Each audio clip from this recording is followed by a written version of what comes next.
My husband looked me straight in the eyes and made a choice that shattered our marriage in a single sentence. If my mother leaves this house, you leave too. I waited for him to laugh, to tell me he didn't mean it. He never did. So I picked up my suitcase, held my daughter's trembling hand, and walked out of the only home we'd ever known. I thought losing my husband would be the hardest part. I was wrong, because within days, I uncovered a secret his mother had hidden for years, a truth so devastating that it destroyed their entire family, sent lawyers scrambling, and turned everyone who doubted me into witnesses against the woman they had trusted most. My name is Emily, and this is the day my husband chose his mother over me, only to lose everything that truly mattered. My husband looked me straight in the eyes and made a choice that shattered our marriage in a single sentence. If my mother leaves this house, you leave too. I waited for him to laugh, to tell me he didn't mean it. He never did. So I picked up my suitcase, held my 8-year-old daughter's trembling hand, and walked out of the only home we'd ever known. I thought losing my husband would be the hardest part. I was wrong, because within days, I uncovered a secret his mother had buried for years, a truth so devastating that it destroyed their entire family, dragged lawyers into a courtroom, and forced everyone who had doubted me to face the consequences of believing the wrong person. My name is Emily Harrison, and this is how my husband chose his mother over me, only to lose everything that truly mattered. If someone had asked me a year earlier whether my marriage was happy, I would have smiled and said yes. Not perfect. No marriage ever is, but happy enough. My husband, Daniel, was the kind of man everyone admired. He coached Little League on weekends. He volunteered at charity events. He remembered birthdays better than I did. To everyone outside our home, he was the perfect husband and father. The only person who seemed determined to prove otherwise was his mother, Linda Harrison. From the day Daniel introduced me to her, I could tell she didn't approve. She never said anything openly cruel. Instead, she mastered something much more dangerous. Tiny comments, tiny criticisms, tiny doubts. Daniel has always preferred homemade meals. Emily, are you sure that's how babies should sleep? My son works so hard. I hope someone appreciates him. Each sentence sounded harmless on its own. Together, they slowly poisoned every room she walked into. Daniel rarely noticed, or maybe he chose not to. Whenever I brought it up, he'd smile and squeeze my hand. That's just Mom. She doesn't mean anything by it. For years, I believed him, until believing him started costing me pieces of myself. We lived in a beautiful neighborhood just outside Austin, Texas. I worked as a pediatric occupational therapist. Daniel owned a small construction company he'd inherited from his father. Life was busy. Soccer practices, school projects, family dinners, mortgage payments. Nothing glamorous, just ordinary. And honestly, I loved ordinary. Our daughter, Sophie, was the brightest part of every day. She had Daniel's blue eyes and my stubborn personality. Every morning she'd race downstairs, asking the same question: who's making pancakes? If Daniel cooked, the pancakes looked terrible but tasted amazing. If I cooked, they looked perfect, but Sophie insisted Daddy's were better. Those little moments were what made a house feel like home. Looking back, I didn't realize how quickly home could stop feeling safe. Everything changed the week Linda called crying. I can't stay in that big house by myself anymore. Daniel immediately looked at me. I think Mom should stay with us for a while. A while turned into 6 months. 6 months turned into almost a year. Somehow, she was suddenly living in our guest room without anyone asking whether I was okay with it. At first, I tried. I truly did. I made her favorite meals, drove her to doctor's appointments, included her in everything. Nothing was enough. She criticized how I folded laundry. She reorganized my kitchen without asking. She corrected my parenting in front of Sophie. One afternoon, I came home from work and couldn't find Sophie's asthma medication. I searched every cabinet, every drawer. Finally, I found Linda calmly placing it inside a locked hallway cabinet. "Why would you move this?" I asked. She shrugged. Children shouldn't touch medicine. Sophie knows not to. Well, Linda replied coolly, I know better. It was the first time I raised my voice. You don't get to make decisions about my daughter. She smiled, not kindly, almost triumphantly. That evening Daniel came home. Guess whose version of events he believed? Emily, he sighed. You overreacted. I stared at him. Our daughter's emergency inhaler was hidden. Mom was trying to help. No. She was trying to control everything. He rubbed his forehead. Can't we just have one peaceful evening? Peaceful. I hated that word, because in our marriage, peace always meant I had to stay silent. 2 weeks later, Linda announced she wanted a family dinner. My bridge club friends keep asking how wonderful my family is. I'd like one nice evening. Against my better judgment, I agreed. I spent hours cooking. Roast chicken, garlic mashed potatoes, fresh bread, apple pie. The table looked beautiful. Sophie's laughter filled the room. For a few minutes, everything felt normal again. Then Linda stood up holding a small velvet jewelry box. My mother's diamond necklace is missing. The room fell silent. She slowly looked around the table. I know it was here yesterday. Daniel frowned. When did you last see it? This morning. She looked directly at me. Emily was helping me organize my room. My fork stopped halfway to my mouth. What are you implying? I'm not implying anything. She sighed dramatically. I'm simply stating facts. Daniel looked uncomfortable. Mom. She opened the empty jewelry box. It was worth nearly $30,000. My heart started pounding. Are you accusing me of stealing your necklace? She lowered her eyes. I don't want to believe it, but no one else went into my room. I stood so quickly my chair scraped across the floor. This is insane. Sophie looked frightened. Mom, I forced myself to breathe. I didn't touch your necklace. Linda reached for Daniel's hand. I knew this would tear the family apart. Daniel looked between us. Then he asked the question that broke something inside me. Emily, did you move it by accident? I couldn't believe what I just heard. You actually think I stole from your mother? I'm asking. No. You're doubting me. The silence around that table was unbearable. Even Sophie stopped eating. I looked at my husband, waiting, begging him with my eyes to say something. Anything. Instead, he quietly stood. Emily, maybe it would be better if you apologize. My chest tightened. For what? Just apologize. No, I won't confess to something I didn't do. Linda dabbed fake tears from her eyes. I never wanted this. I looked at Daniel one last time. You're choosing her. He didn't answer. Sometimes, silence is the loudest answer of all. I picked up Sophie's hand. We're going upstairs. As we reached the staircase, I heard Linda whisper something she thought I wouldn't hear. I told you she'd show her true colors. Daniel didn't correct her. Not one word. Standing in Sophie's bedroom that night, helping her pack a small overnight bag just in case, I had a feeling something much worse was coming. I just didn't know that by the following afternoon, my husband would make a choice that would destroy his entire family forever. I barely slept that night. Every time I closed my eyes, I saw Daniel asking me the same question. Did you move it by accident? Not. I know you didn't do it. Not. We'll figure this out together. Just out. After 12 years of marriage, one accusation from his mother had outweighed every promise we'd ever made to each other. The next morning, I woke up to the smell of coffee. For one brief second, I forgot everything. Then I heard Linda's voice downstairs. I don't think Emily should be here while my necklace is missing. I froze. Daniel answered quietly. I'll handle it. Something about those 4 words made my stomach turn. I kissed Sophie on the forehead before walking downstairs. Both of them were already sitting at the kitchen table. Neither looked at me. Daniel finally broke the silence. Can we talk? I folded my arms. We've been talking. You just haven't been listening. He sighed. Mom doesn't feel comfortable. I laughed bitterly. Neither do I. Linda placed her coffee cup down with exaggerated care. I never wanted this kind of tension.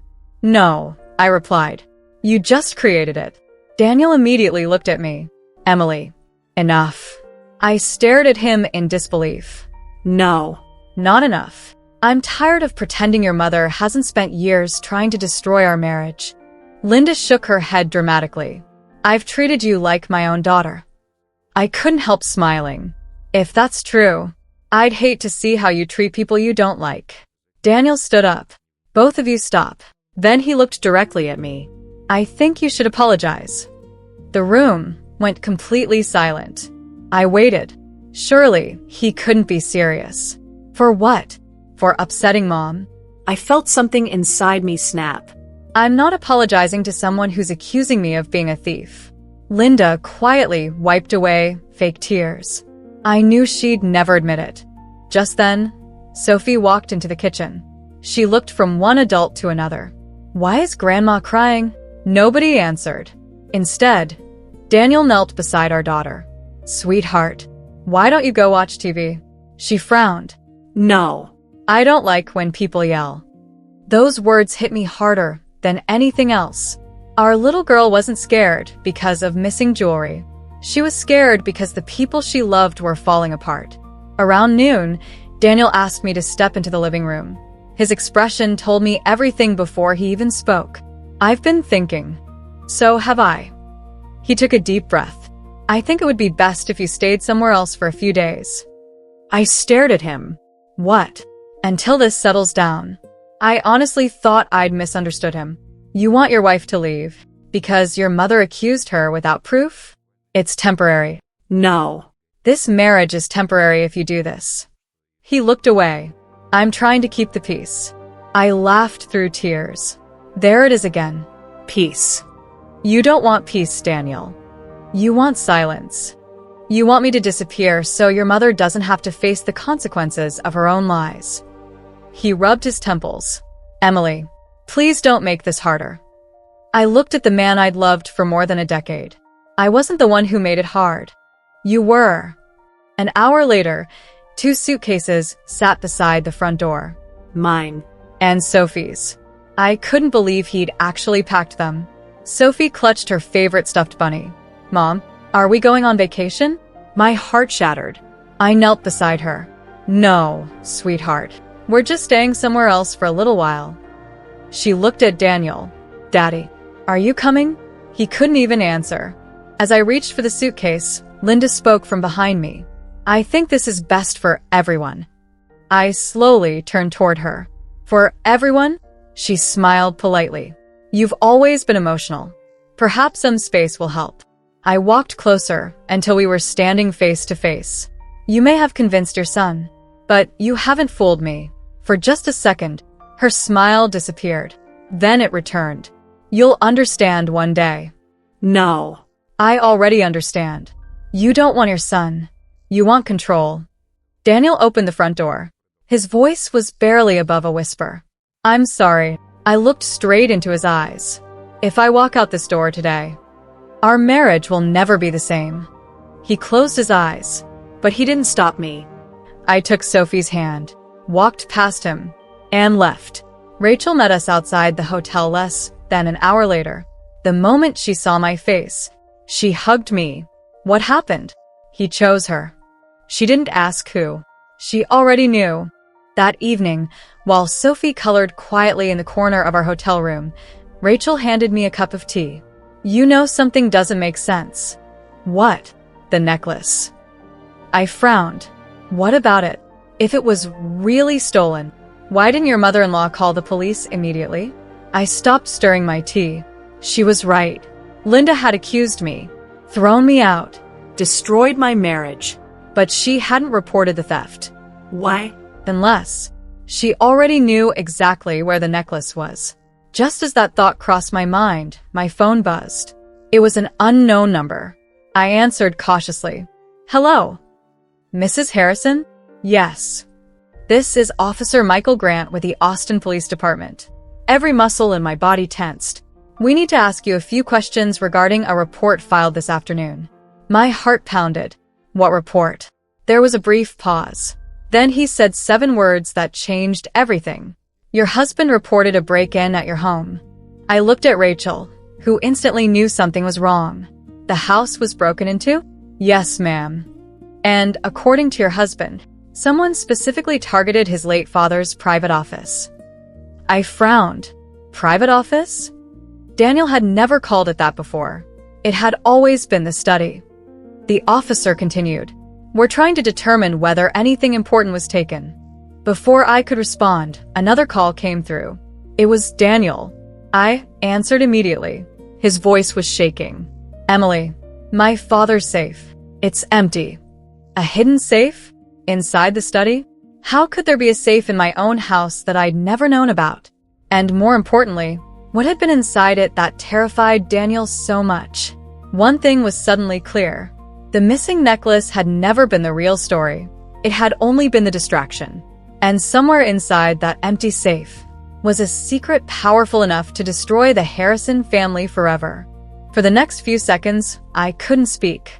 I just stared at my phone. My father's safe. It's empty. Daniel sounded terrified. Not angry. Not confused. Terrified. What do you mean it's empty?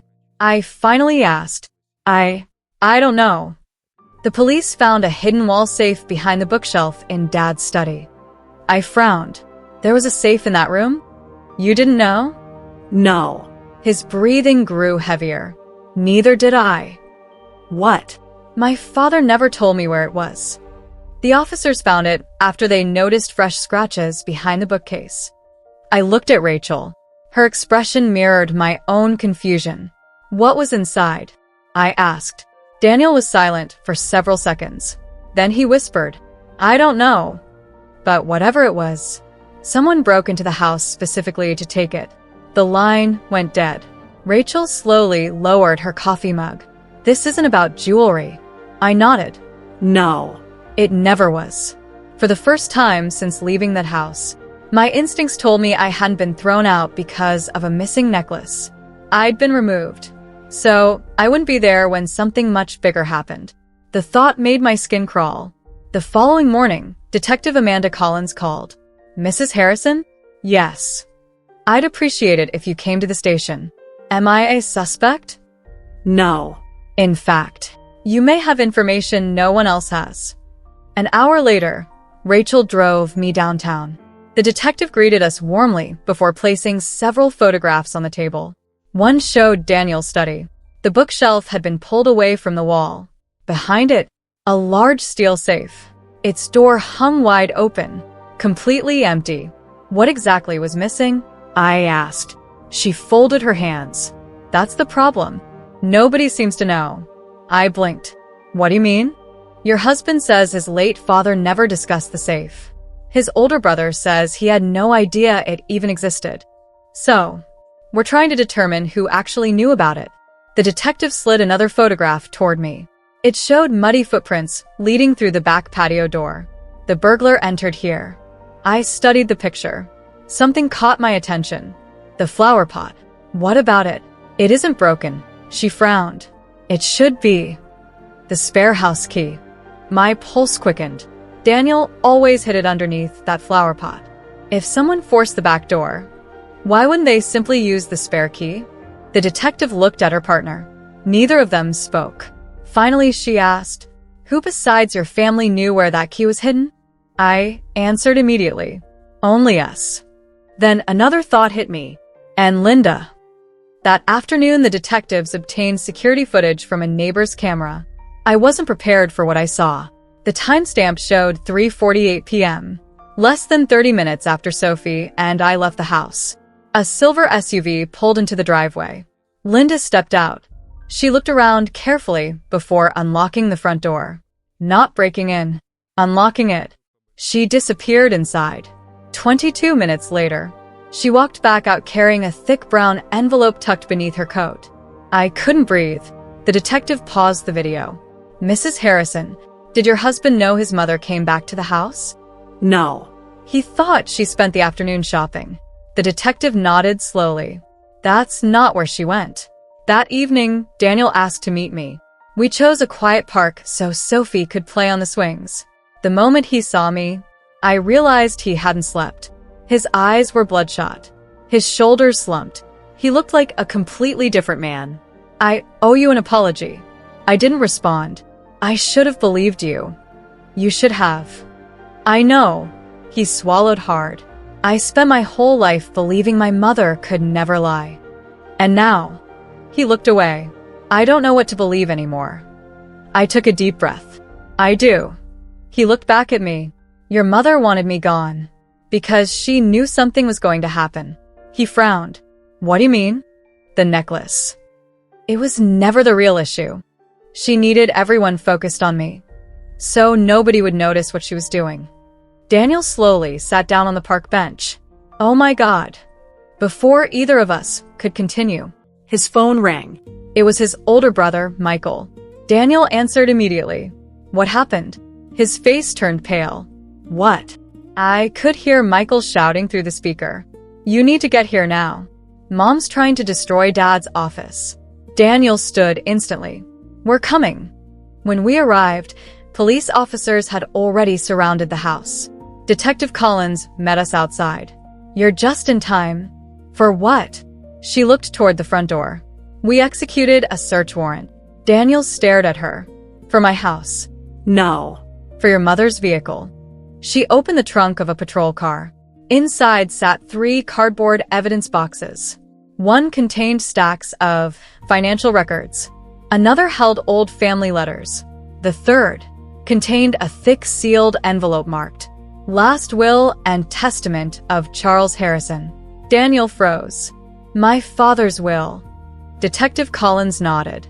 It appears someone removed these documents from the hidden safe before reporting the burglary. My heart pounded. So there never was a burglary? Oh, there was. But it happened after someone emptied the safe. Daniel whispered, My mother. The detective looked directly at him. We believe your mother staged the missing necklace to remove attention from these documents. Everything suddenly made sense. The accusation, the family dinner, the demand that I leave, the timing. None of it had been an accident. I hadn't been thrown out because Linda believed I stole her necklace. She threw me out because she needed me gone before anyone discovered what she had been hiding for years. Then Detective Collins handed Daniel one final document. He unfolded it with shaking hands. His face lost all color. What is it? I asked. His voice cracked. It's Dad's original will. I looked at him. What does it say? He slowly lifted his eyes to mine. It says, My mother inherited almost nothing. And in that moment, we both understood exactly why Linda Harrison had destroyed our family. The room fell completely silent. Daniel stared at the original will as though it had been written in another language. His hands trembled. His breathing became shallow. I had never seen him look so broken. Detective Collins quietly waited before asking, Would you like to read the rest? Daniel nodded. His voice cracked as he continued reading aloud. My wife, Margaret Harrison, will receive the lake cabin and a monthly living allowance. The remaining assets, including Harrison Construction, my investment accounts, and family trust, shall be divided equally between my sons, Daniel and Michael. He stopped. There was one final paragraph. If anyone attempts to conceal, alter, or destroy this will for personal financial gain, I ask my family to protect one another, not wealth. Daniel slowly lowered the document. My father knew. Detective Collins nodded. It appears he suspected someone might interfere with his estate. Meanwhile, officers escorted Linda out of the house. She still carried herself with confidence, even in handcuffs. The moment she saw Daniel, she called his name. Daniel, you have to tell them they're making a mistake. He didn't move. She looked at me. This is your fault. For the first time in years, her words had no power over me. No, I answered calmly. This is the result of your own choices. She laughed bitterly. I did everything for this family. Michael stepped forward. No. You did everything for yourself. Detective Collins opened another evidence box. Inside were bank statements dating back nearly 8 years. Transfer after transfer. Large sums of money had quietly disappeared from Charles Harrison's trust. Daniel stared at the paperwork. I've never seen these accounts. You weren't supposed to, the detective replied. Our financial investigators believe your mother created multiple accounts using shell companies. Michael shook his head. She stole from Dad? The detective answered softly. It appears she did. But the financial investigation is still ongoing. Linda suddenly shouted, I deserve that money. I sacrificed my whole life for this family. Daniel looked at her with tears in his eyes. You already had our love. Why wasn't that enough? She couldn't answer. A week later, probate court was overflowing with family members, attorneys, and reporters.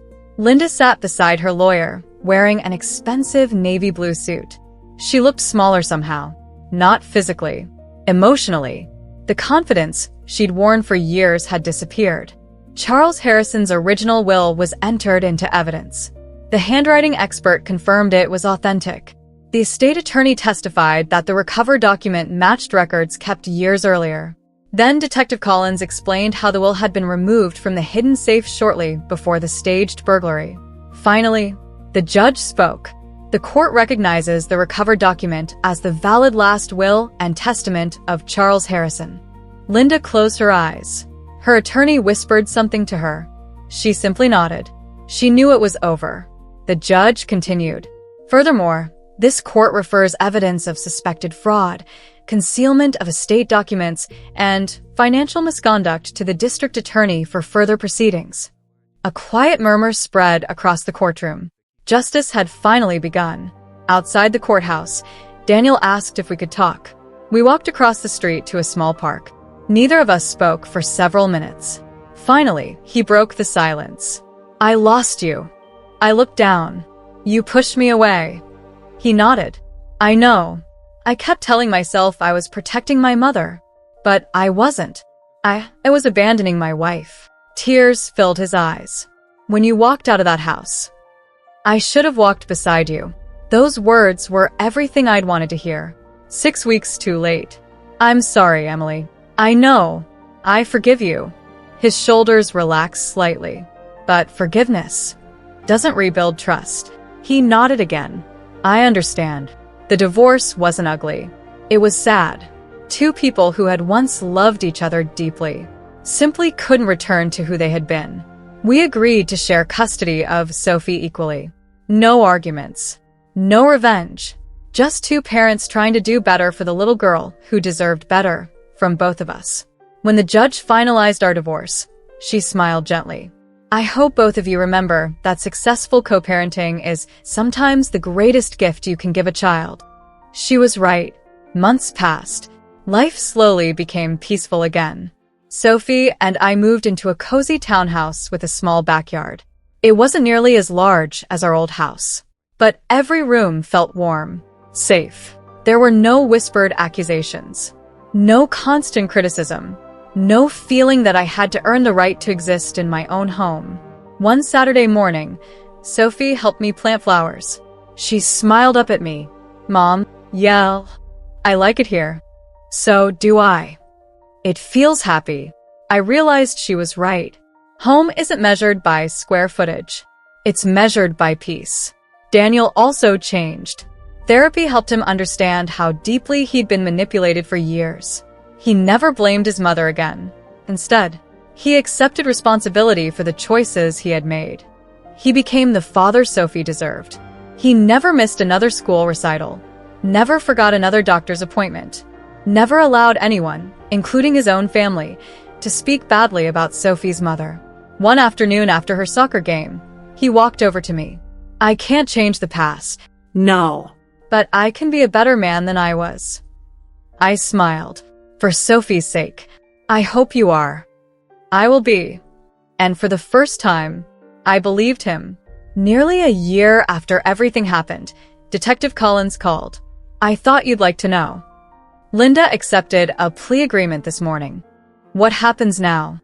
She'll pay full financial restitution, surrender control of the remaining estate assets, and she'll never again serve as executor of any family trust. I thanked her and ended the call. Then I walked outside. Sophie was laughing as she chased Bubbles across the yard. The afternoon sun lit up her face. She looked happier than she had in years. She ran toward me. Mom, catch one. I reached out and caught a shimmering bubble just before it popped. Sophie giggled. Then she asked, Are we okay now? I looked around. The quiet house, the blooming flowers, the little girls smiling without fear. Yes, sweetheart, we're okay. She hugged me tightly. As I held her, I realized something. I had spent years fighting to save a marriage, but in the end, what I really saved was myself. The day my husband chose his mother over me felt like the worst day of my life. At the time, I thought I had lost everything. Instead, I lost the people who never truly stood beside me, and I found the strength to stand on my own. Sometimes justice doesn't arrive with revenge. Sometimes it arrives with truth. And the truth was powerful enough to destroy the lies that had held an entire family together for years. Linda lost her fortune. She lost her reputation. She lost the control she had spent decades building. Daniel lost the marriage he should have protected, but he gained the wisdom to become a better father. As for me, I didn't get the perfect ending. I got something far more valuable. Peace. And after everything we'd survived, peace was more than enough.